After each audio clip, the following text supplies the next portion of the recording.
Okay, so we're getting ready for hybrid, and how do we set up a teaching station in our classrooms when we have a large group of kids and we have no mounted projector, no flat screen. We have a screen mounted on the wall and we have our projector.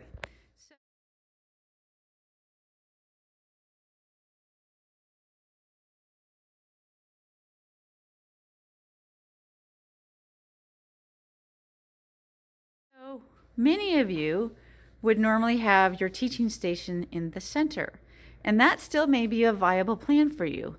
If you don't have a large amount of kids, your room is able to handle the spacing requirements, which is 6 feet from the students. You may not. You might have 10 kids, you might have 16 kids. So whatever that number is, this option in the middle may or may not work for you. But if it does work for you and there's adequate spacing, you would just make sure that you have your projector, your document camera, and your computer here.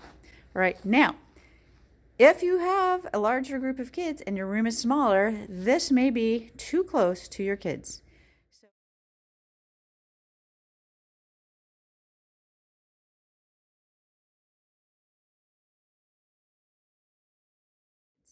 So another option would be that, and I'm just using a student desk here because that's all I could find, but you might find a larger rectangle table here, and you would put your document camera here and your computer here. And you say, well, how does this work? Well, this is what I'm going to show you in this video.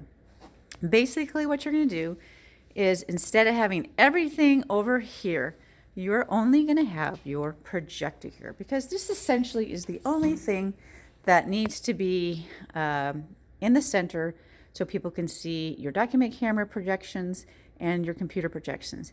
It might be that the projector is next to a student, so the student might actually have a double wide desk. The projector is on one side and the student is on the other.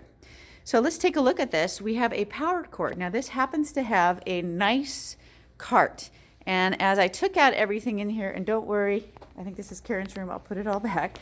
But when I looked inside here, there's a beautiful power surge protector. So I plugged the projector power into that. And then I took this very long, beautiful cord, this extension cord that runs from the power surge, and I just followed it along. It is long, it must be 20 feet. And I could just plug that in the wall. She happened to have a surge protector there, so I just plugged it in there. So really the only connection there is the power. It might be wise to have it go straight here to the wall and over so you can protect this area here. Regardless, there's power. Now over here, this is the setup. You're going to have your computer, and you're going to want to make sure that you have a dongle with a VGA connection, and that's what all these three little dots are right here. This right here is a USB-C that will power most of your computers, and some of you might even have a USB port here, okay? So I'm going to pause this for a second and show you what I'm connecting. So the first thing that I did is I plugged in a VGA cord, and again, a VGA cord has all those little pins. Just note that those pins are very delicate. We do not want to break those. Don't ever force this into the port. So what I'm going to do is I'm going to take my dongle, which is connected to my computer, my VGA cord, and I'm going to go back. This is a BLACK Avermedia document camera, and if you have a Ladibug, it's very much the same. But if you look very, very closely, you can see that one says, I don't have my glasses on, input, and the other one says output. That's really important because we're going to toggle from our computer, displaying our computer, and our document camera from the teaching station. So whatever I have in my dongle, the other side of that is going to go to the in. So think of it as this way, going out of the laptop and into the document camera. So let me do that. So I've done that. I've got my dongle following that cord, and it's going in. Now, this is what we're going to have to order.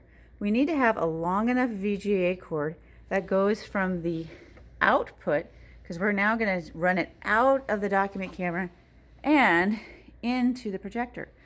Now I don't have a long enough VGA cord, so we're going to order those. So we want to measure an appropriate distance for this. So this would be anywhere from 15 to 20 feet, depending on where your teacher station is.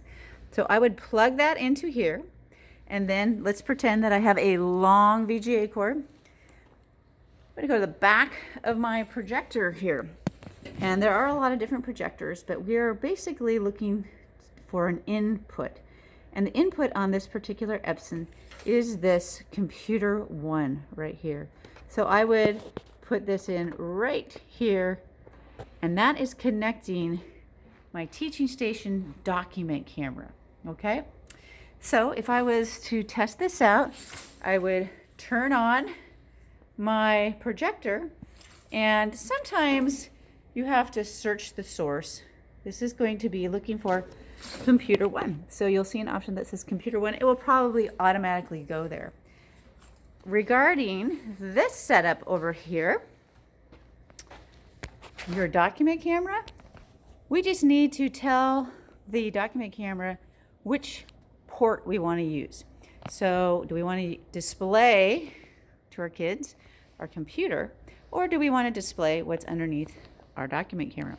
So as I look at this, and this is familiar to many of you, if you set it up correctly the first time, which some of you haven't, that's okay, but now you'll do it. You'll notice that there's a source button right here. Right now it's on playback. If you hold that, you'll notice it says PC. PC is your computer. So if the blue light is on computer, if my computer is on right now, it would be displaying my computer. So Google Classroom, could be Google Noodle, whatever, okay? Now I'm going to show them some math, and I want to use my whiteboard or what have you. I want to use my document camera. I'm going to go to my source, and I'm going to go ahead and press this. Sometimes you have to press it hard and very intentional and a couple times, but you can see now it is underneath camera. So now whatever is underneath my camera, which is connected to my projector, is going to display. So you're just going to go back and forth with that. So again, 2 optimal situations for you. Teaching center here, if we have a large class or small limited space. Potentially a center here with not only your document camera, your computer, and your projector, all right here. The setup is exactly the same whether you're here or here. It's just that you're going to need a longer VGA cord to connect your document camera to this. Again, if you have any questions, you can always get a hold of me, Carolyn Kirschman, or Kristen Montagano, and we are more than willing to help you. I do know that some of you have some flat screens, and I can help you with that as well. It's a little different setup.